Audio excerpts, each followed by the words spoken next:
You're recording? Dagr, you're good to start. Thank you. My name is Lord Dagr. My knight is here as well, Duke Olaf Askelson. This tournament 2-sword, what techniques I have used from Duke Sven Randallson from Anstiora and Duke Olaf's styles mixed together to create what I use in the tournament. I'll be going over stance and how to move efficiently, the armor I and then have stripped down to what I can use more efficiently, what weapons I use, what I look for from my opponent, defense, offense, physical training, and I have a Q&A at the end. First, starting out with 2-stick, I highly recommend people over armor, so you can focus more on what you're doing and not being afraid of being hit.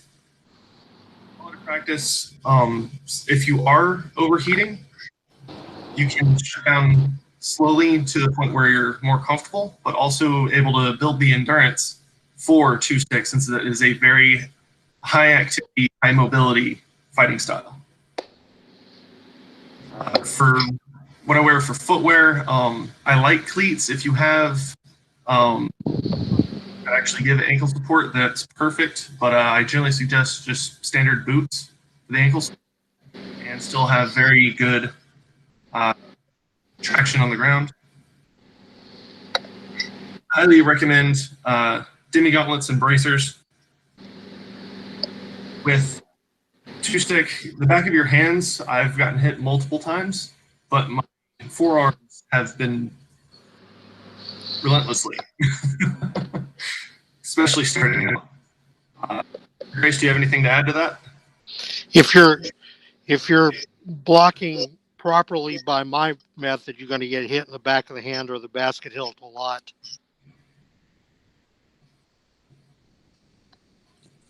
Yes, sir. That's why I've always used basket hilts. Yeah, gauntlets with just the standard, though it looks really pretty, gets painful.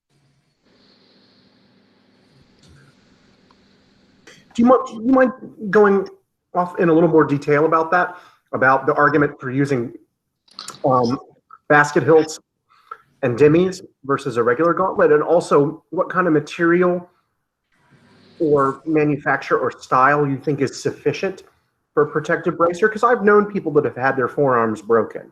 But can you elaborate a little bit, Dagr? It's true. So leather with splints, if you just have soft leather, that is not enough. You need something rigid to actually break the impact from the stick for bracers. So leather, soft leather that's splinted with some steel is perfect. Just hardened leather is what I use. It's a little heavier, but it does the job done. I use full bazabands.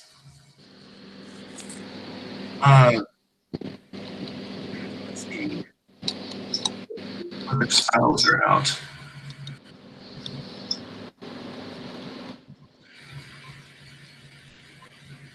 Also, make sure that they're made correctly so they don't on your wrist bone.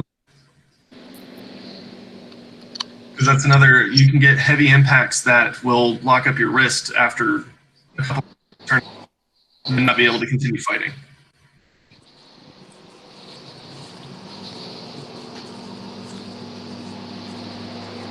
With weapon construction, or in the weapons section, which is next, I go over the fact that I use a plastic basket in my left hand and then a wire basket in my right. So I have the better weight, and I'm also able to, when I'm in my stance, able to see through my basket at my opponent. I have better visibility. Plastic baskets are really nice, lightweight, but they do flex when they take a good impact. The demi gauntlets also save the back of your hand from that as well. I blocked a shot from Felix and easily would have stopped my day.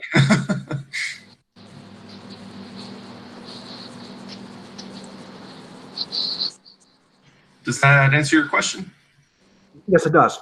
Thanks. I wanted to make sure I covered all I didn't mean to derail. I just thought a little more detail there might be helpful. Oh, that's perfect. Thank you for asking. I use a longer stick in the left hand, and a shorter stick in the right, because generally as I poke and prod my opponent, I can change my range, and with the shorter stick in my right hand, I'm able to get closer and offset my opponent's assumptions, I guess would be the best way to say it. I can trick the range into my advantage. The right stick out, it's not close enough, but the left stick is 6 in range easily. And to clarify here, you are right-handed. I am right-handed, but I fight a very left-handed style. For that a little more in the training, I always suggest that if you take a month out of your life to do everything left-handed, you won't just become left-handed, you'll be able to trust your left hand to do what it needs to do to deliver like a left-handed wrap or a flat snap.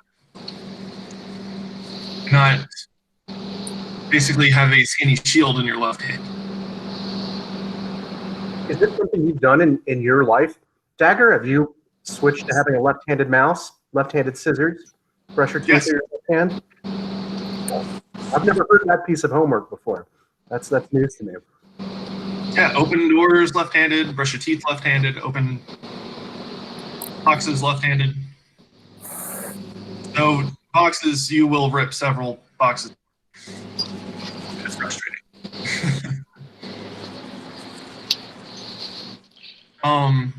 Also, what I forgot to add to the slide is I do use thrusting tips. Though I do not thrust as generally a kill shot, but it's always the threat of it being there. It also slows people down from just trying to rush me down and try to beat me. If you have the thrust there, they generally are less likely to just rush forward.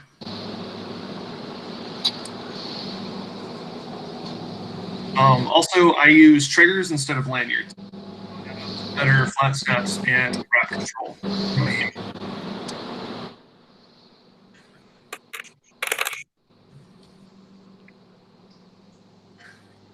With the stance, I feel like I set this pretty well here.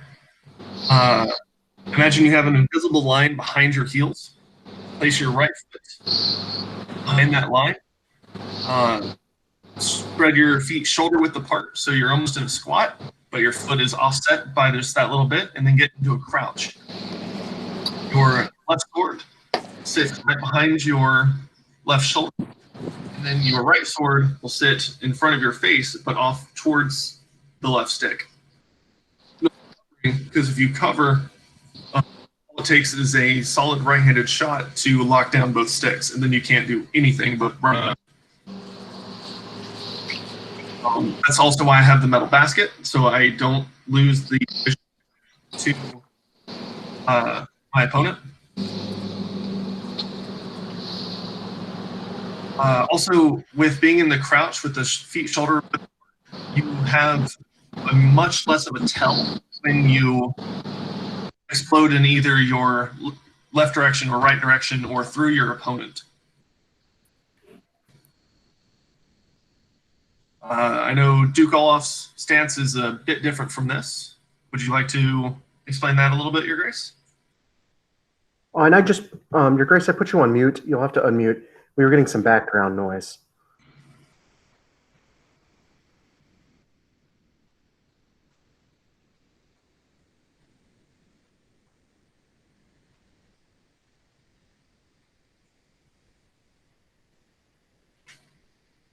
Yeah, apologies, Dagr. Dagr, I muted Duke Olaf. I'm not. He'll need to unmute himself.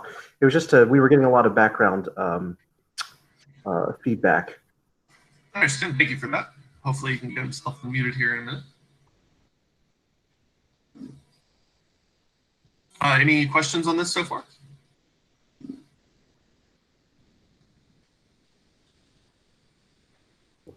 how, if you're going to highlight, besides the basket hilt position, what do you think from these instructions, how do these instructions differ from a more typical fighting guard if you were fighting sword and shield? Most sword and shield, you're either standing straight up, like a more of a Bedford style, or out in front of yourself, which lots and lots of knights and dukes do. And generally you have a more of a L shape to your feet instead of too flat-footed. With movement in this, instead of taking a regular step forward, which has a long footprint, you kick off with the side of your foot in the direction. So instead of moving forward, you would turn sideways and then kick off that direction. So instead of stepping forward, it is widening your stance. Since you're using the side of your foot, you have better traction. So say you have bad terrain, it was raining the day before, so it's a little slick. I'm not as afraid to still use this style because I'm still using a very wide footprint to move. Can you hear me now? Yeah, audible. Say again. Yes, we can. Okay, let me answer your question. I don't mean to interrupt you, but the difference that I do besides the stance that you're showing is I'll do a more like a T-stance or a 90-degree angle stance with the right foot turned to the right.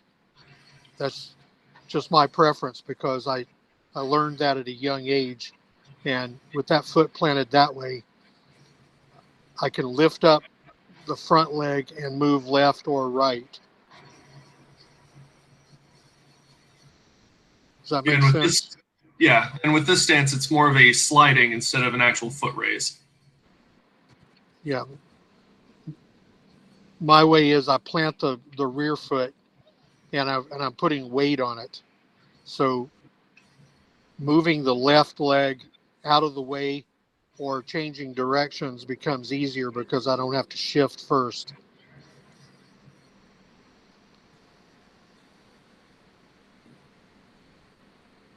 Any Make questions sense? on? Yes, it does. Any questions on that so far?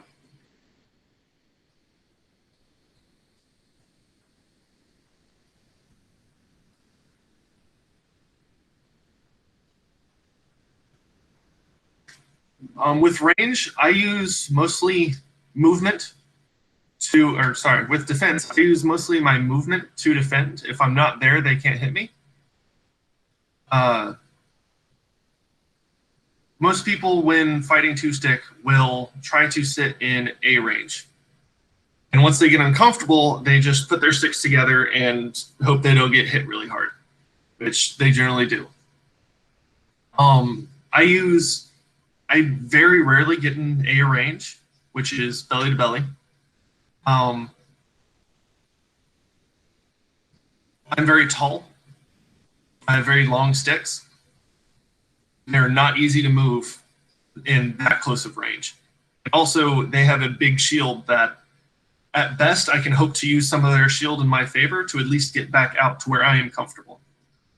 So to stay out of the way, I use thrusts, are a good way, again, to stop people. They'll at least stop their movement forward, or they're getting thrust in the face, and I win. I'm sorry, I missed that part. You undoubtedly misspoke that you use the thrust, but that's okay. I'll behave. Again, it's stop them from moving forward. If they kill themselves on it, it's their fault, not mine. For Dagr, for those who are not aware, could you briefly explain the concept of A range and the other range bracket? A, B, and C? Yes, I think that might be helpful. I mean, for a lot of the initiated, that's common terminology now in heavy fighting, but there may be people who are watching this recording later who are not familiar. A is belly to belly. B would be apart but in each other's range. And then C is generally fully disengaged. Some use C as a still just at the edge of your sword range. So me being a taller, longer armed fighter, my C range to some people, could still be in range of them. And you have D range, which is completely separated and resting. Great, thank you. Welcome. I had fun. And this is Oli. I'll almost never use the A range because it's much more difficult to block with your left hand, and you're always susceptible to a serious butt wrap, and I don't like those. Those hurt. It's hard to armor that. I move into A range when I have a deliberate shot to throw, and then I get the heck out. I agree. And that's where I will swap between using your defensive style and Duke Sven Randallson's defensive style. Duke Sven uses, once he starts getting close, we'll switch to an A-frame, which is basically makes an A, and then you are the crossbar.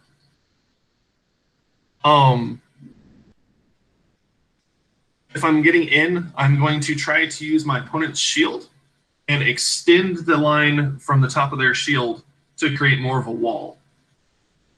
Any thrust that comes through that, I'm generally able to see it, and most flat snaps or wraps are caught before I have to get out.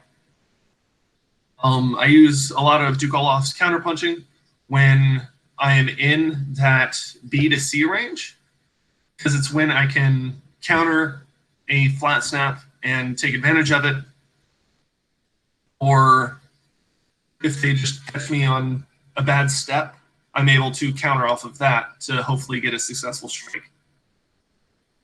I want to emphasize the be a leaf on the wind. If you don't like an engagement, leave. You are the more active. Most people using the sword and shield do not like chasing two-stick fighters down. They do it in bursts, and it makes them very tired. I try to train to a point where I can outrun other people, especially going backwards. But generally, every engagement I am comfortable with. If I am not, I reset, back out back to C range, and then try moving into B again. So in the slide, if I can interrupt with a question, you discuss both Duke Olaf's counterpunching style and A-frame style. Are you going to elaborate on what you mean by those and operationalize those concepts? In the same way that I asked you to explain range, I feel like maybe not everyone is familiar with conceptually the difference between those two styles. Okay, so Duke Olaf uses, actually, he's here. Would you like to explain more of your defensive blocking attack? I'll be happy to do that. The counterpunching means, obviously, that when somebody throws something at me, I try to be in a position that I, A, don't get hit, and B, able to, re-deliver that shot immediately back to them. So that demonstrated in my defensive style, the way I block means that I don't just slap the blow out of the way. The block is deliberate, and it puts me in a position where I can snap back and throw a shot from whatever position I find my block in. So it's not just a haphazard block, it has a purpose. The way I block puts my arm into position to counterpunch while his shot is still being delivered. I block it, and then I'm immediately able to counter. And also, Duke Olaf's attacks are generally aimed at arms and legs, taking your opponent's advantage completely away. A lot of people see it as if you take an opponent's legs, they are half the fighter they were because they no longer can move around freely. It's not true in all cases, but unless you're fighting Sir Christian, and then you might as well bring a mistake.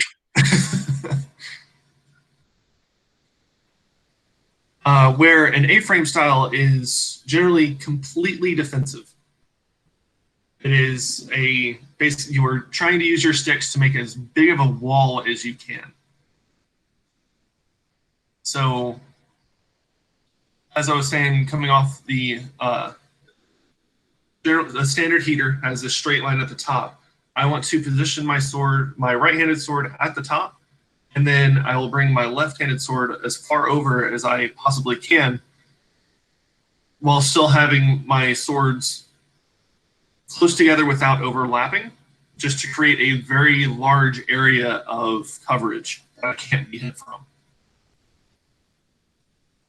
I have to break the A-frame to attack, so generally it is a very defensive move to get back out. Say somebody catches me on a bad movement.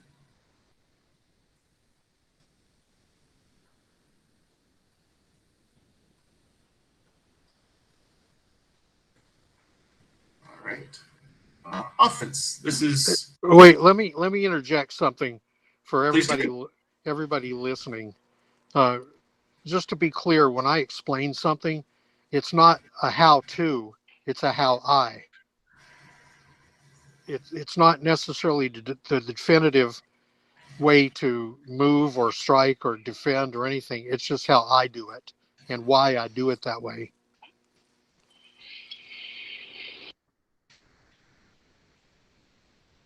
And I see most of this instructional is a how I, and I don't recommend people try to do it exactly like me, but maybe use these as steps to go in the correct direction. Don't try to be another me, try to be a better you. What kind of differences do you imagine you're able to leverage that may not work for other people?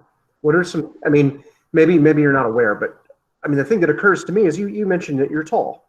Do you think that informs your stance or your style in a way that may not work for a shorter fighter like yours truly, who maybe isn't quite as tall? Actually, shorter fighters are better at this style. At least in my opinion, all of Duke Sven's are shorter fighters. None of them are 6'5" like me. And honestly, that gives you more of an advantage because you can duck behind your opponent's shield if, for say, you're fighting a taller opponent.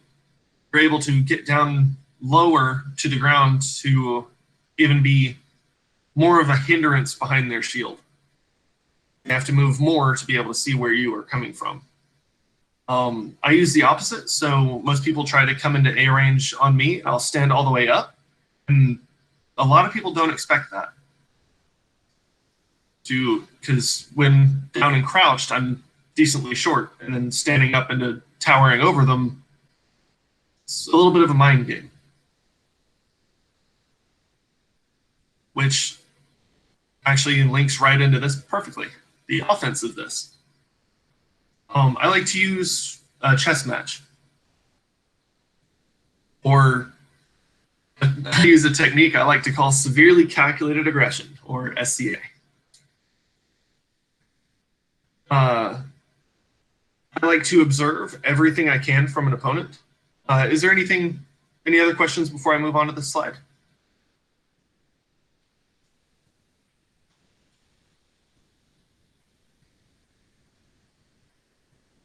No, it looks like you're good to proceed.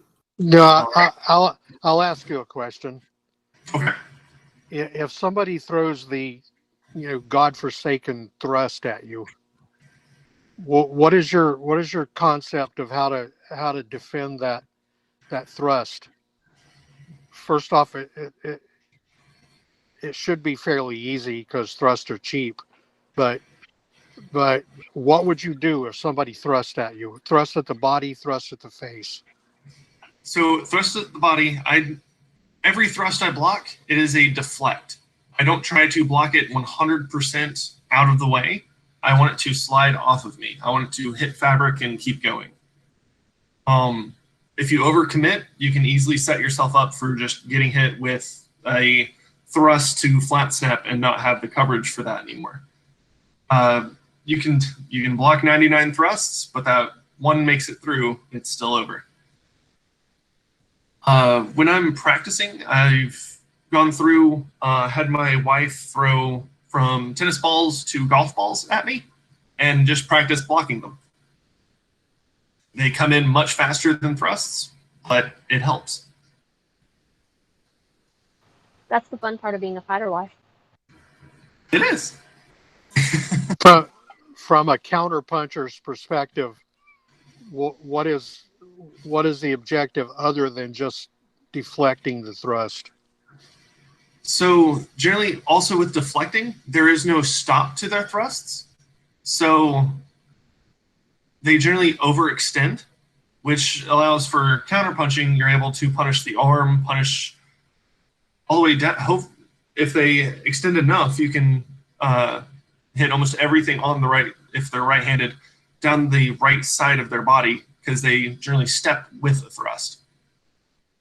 So overextending it and not giving it a stopping point gives you more of an advantage on retaliating from the thrust. I have a question, Dagr. Please. You normally, I know it's fight dependent, but do you normally block body thrusts with your left hand or with your right hand? It honestly depends on what hand my opponent is. If it is a right-handed fighter, I'll block it with my right hand, hoping to retaliate with the left hand. If it is a left-handed fighter, I'll block it with left and then retaliate with right.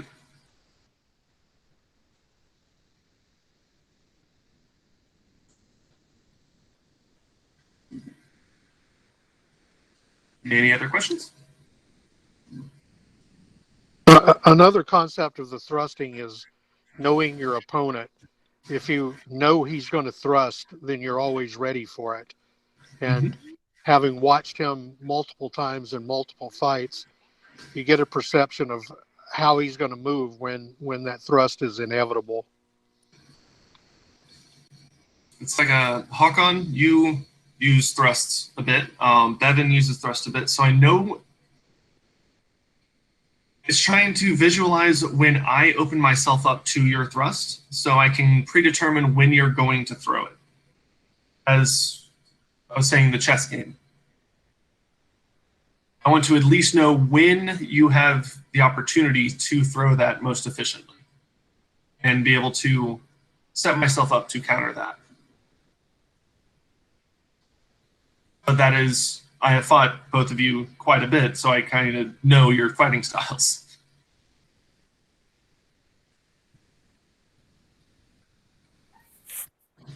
Researching an opponent is probably one of the best moves you can always make, no matter what fighting style you play.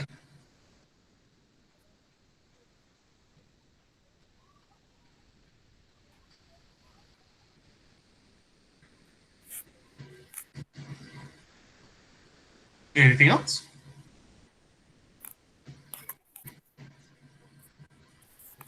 I think I've covered part of this off and on as we've moved through. As I was saying, I observe my opponent. How did my opponent react to a flat snap? If I throw it, did they height their shield up? Did they come over with their right hand and block it?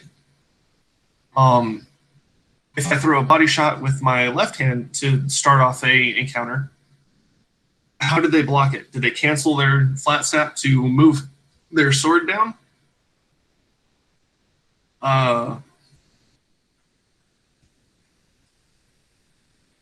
Also, another really good one that I've noticed, if you give the edge of someone's shield right next to their head, just a tap, some fighters will blink or wince. If I notice part of it, I will try to get it again with a much more solid hit and then see how much time they blink and try to determine if I can clear that gap inside of that blink, giving myself a much better advantage against a sword and shield fighter.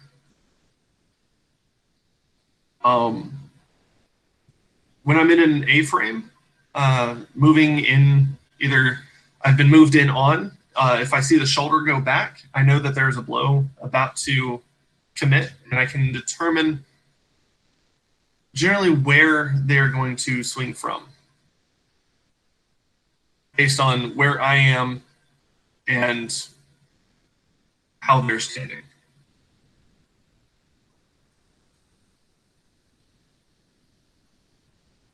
Does that make sense?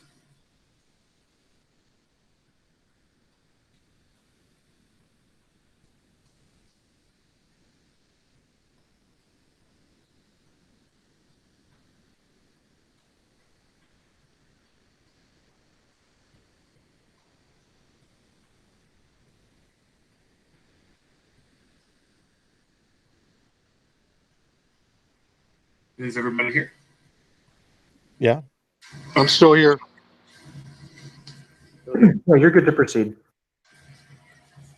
So for setups, one of my main setups, especially against a fighter that I haven't fought before, I will throw a either right-handed offside or a fake thrust just to move their shield, see how they respond. Again, if I throw the right-handed, I'm going to tap the shield, see if they blink. The right stick comes back to hang above my head to block what generally is a flat snap from my opponent into the left side of my helm. Then my left stick on that transition will drop into either the legs or body, depending on if the shield either raised or moved over.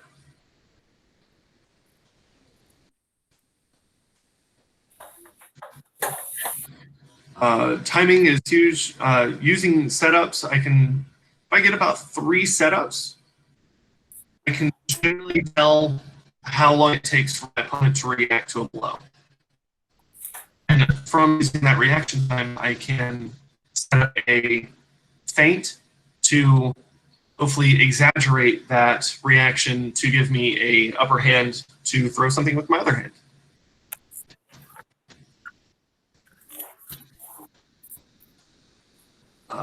Movement, I covered pretty well earlier. Instead of taking the step forward, I widen my step aggressively, so as to basically throw myself in a direction. Doing this, I have much less of a tell when I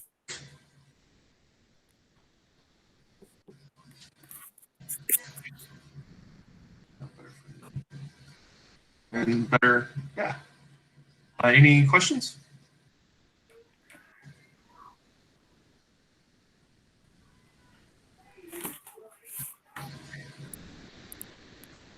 Your Grace, do you have anything to add? Nope, you're doing great. All right, so for physical training, I try to do one just knockdown, drag out day a week. And then try to catch 2 practices on other days, or just make 1 practice rough. If you were going to do all of this and on a practice day, I would recommend doing it on your first practice day if you have 2 a week. If you have 2 a week, I would do it 1 early in the week, 1 later in the week, depending on which one you have. I try to do a 1 mile run between 30 and 50 squats, 30 Pell blows using flow drills, slow work focused on footwork, and multiple just practicing different setups. And then have not, but I am going to start implementing 15 minutes of jump rope on that day.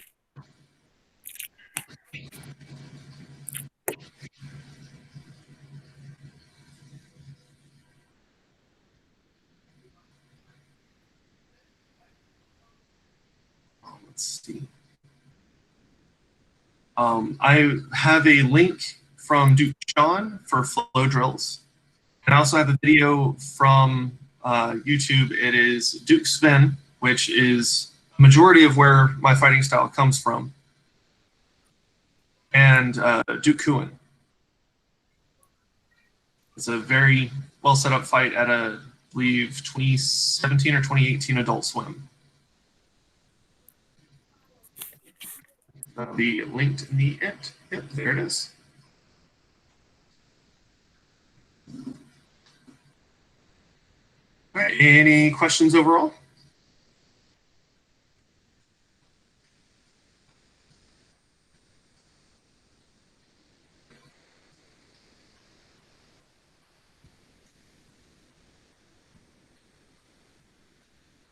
Sure, I have one. When your training regimen, what is the philosophy that's driving those activities that you employ?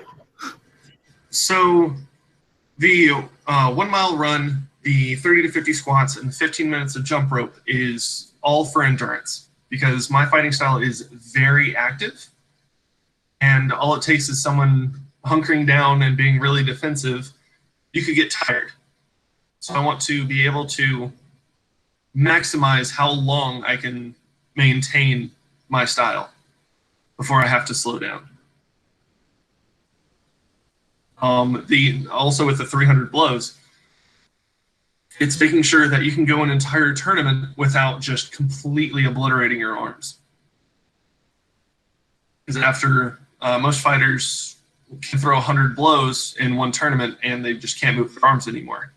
What happens if you're in a tournament and you're against someone you've fought a ton of times and you have a 15-minute fight?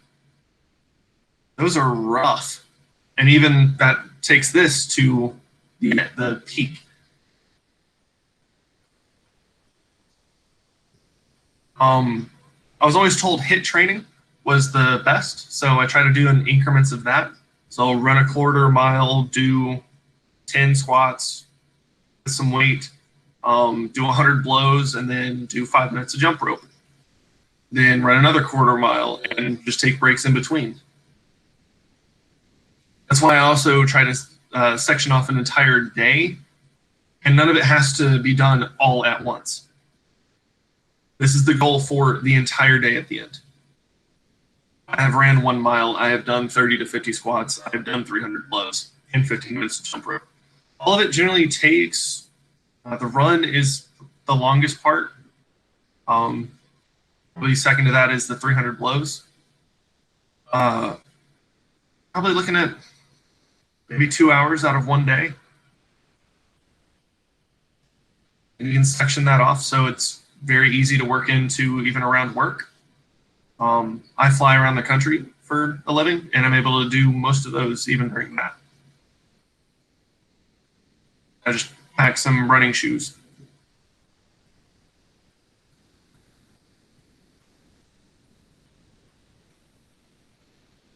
Thanks. That's helpful. Anything else? Your Grace, anything to add? I don't have anything specifically, no. Okay. Any questions from anyone else?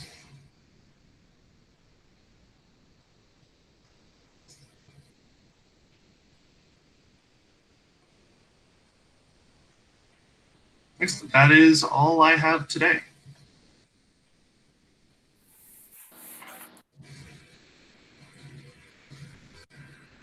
Your Grace, did you have any topics you wanted to bring up? Are there any important points that you think Dagr didn't elaborate on? Well, first and foremost, I consider two-sword fighting as an advanced style, and if you're just going to use your left hand as a shield, you might as well stay with the shield. If you're going, because it's an offensive and defensive weapon at the same time. The right hand, there's diversity depending on fighting two-sword or fighting sword and shield, but it basically does a lot of the same stuff, but the left hand is crucial. You have to be ready to attack and defend at the same time.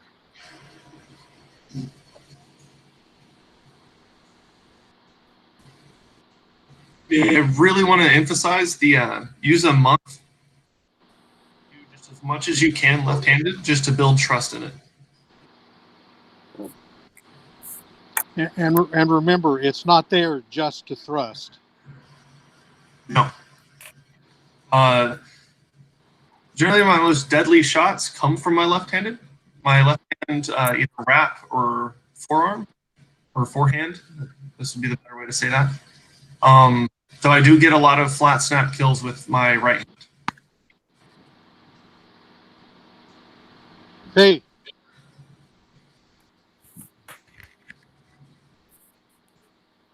Anybody else?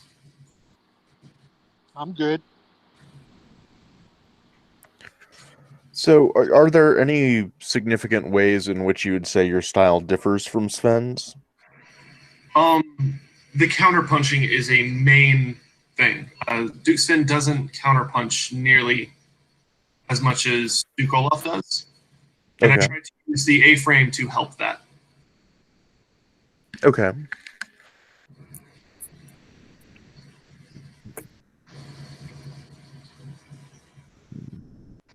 I cannot stand still and fight with two sword. I'm always moving. If I'm standing still, I'm waiting for my opponent to do something in particular that I know he's going to do. I'm just waiting for him to do it. Mm-hmm. I'm not just standing still and resting. I'm always going to be moving either side to side to see how he's going to react, or step in, step back. And there's a lot of stepping back. It's not that I'm afraid. By no means am I afraid. Mm-hmm. It's just mechanics. Okay. And so, Duke Olaf, um, I'm trying to, so I'm not a particularly good two-sword fighter. I've authorized in it, but I definitely, like, I'm a good fighter with single sword, so I fight single sword with a very tiny shield. Um, I understand how Dagr controls range because I do a lot of the same stuff when I'm fighting sword and shield. But when you don't use the thrust, how do you control range? Well, I know what, hey Larry, I know what my range is, and I know what generally I know what his range is. So I try to stay just inside of that or outside of it, depending on what I'm going to do and what I'm expecting him to do. So if I come inside of his range, basically I either know what's coming or I'm prodding him into throwing it so I can counter it. Okay. That's where Duke And Olaf uses a lot of the backpedaling to reset the encounter or the engagement. okay. And that's why my stance is what it is so that if I'm in a little bit inside of that range and that shot's coming at my leg, without having to shift my weight, I can lift up my left leg and move it out of the way. Mhm. All right. And then I guess this is a question for both of you. If you're transitioning between ranges, do you prefer to try and do that, completely defensively in, say, an A-frame? Or do you prefer like a passing shot to bind your opponent's weapon? Like, which do you find is usually more beneficial fighting two-sword? When I'm changing ranges, then what I'm going to do is I have a different kind of position for my hands when I'm just changing back into that outer range.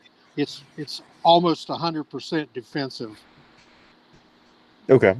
but it still looks offensive. And I see Larry on there, and he's one of the ones that knows how to how to break that philosophy completely.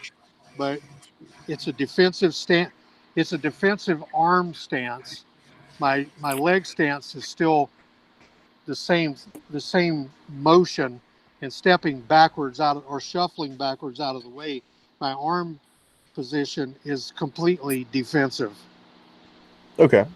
Unless I'm backing up deliberately to counter punch a shot, then everything I just said is negated. Mhm. So Now, for All right. me, one of the things. Let me Go say ahead, this.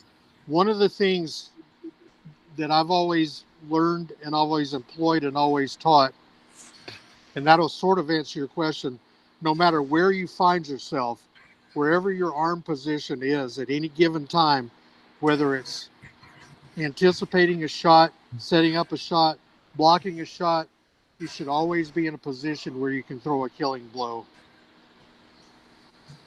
Mhm. And that comes with body movement as well. So if I'm blocking a shot and I block it with my left hand and it drifts down below, the knee level or thigh level, then my sword should be in a position that with just a shifting of the body and momentum of the arm, I can come right back with a killing blow with that same hand. Mm-hmm.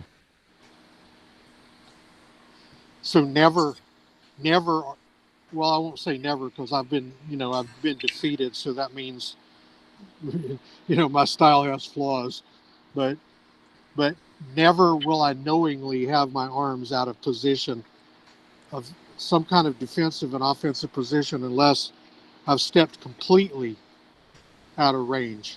And even then, if you know me, you'll know that I keep my sword. If I'm resting or out of range, my swords will be tucked under my arms. Mm-hmm. And that is for a reason also. If you make some kind of charge at me from the left side, from the right side, I mean, my sword comes from under my arm straight into a block. All right. But I'm usually far enough away that I see that coming before it's any danger. Mm-hmm. Basically, what I'm saying is everything I do, everything from the time even before I step on the field, everything I do has a purpose. Whether it be talking to my opponent, taking position on the field, holding my arms and legs a certain way, everything has a purpose. I'm in fighting mode from the time they call my name until the fight's over. All right.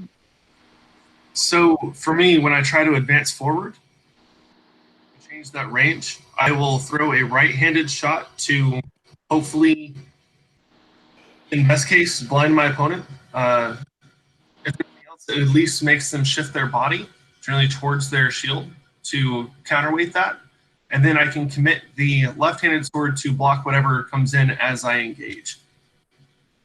So say they throw a body shot or a leg shot, just solid flat snap. I can block that and then off the right-handed flat snap counter into a shot to the arm or try to get behind the shield. All right. And I guess another question from somebody, trying to not suck at two-sword, transitioning from sword and shield. Are there any sorts of shots that you specifically don't throw because they create openings when you're fighting two-sword? Okay, that's what I was just about to ask. So like all Molinets, or like just like the low stuff that you avoid? Basically anything that can be thrown with a Molinet can pretty much get the same result just using the other hand. Mm-hmm. Molinet to the offside could just be forehand left arm. Mm-hmm. So get the same angle and everything, but also generally every Molinet exposes one side of your body, which you don't have a shield to cover as you riposte. Mm-hmm. So generally, no, there are instances where you might be able to get one off, but it is not something I suggest aiming for as a regular blow in your arsenal. All right. I think that covers I'm my throwing them question. too when I use the shield.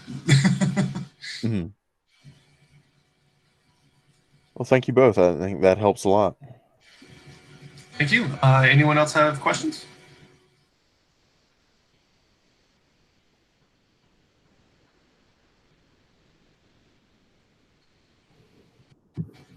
If not, we can wrap things up. And thank you guys.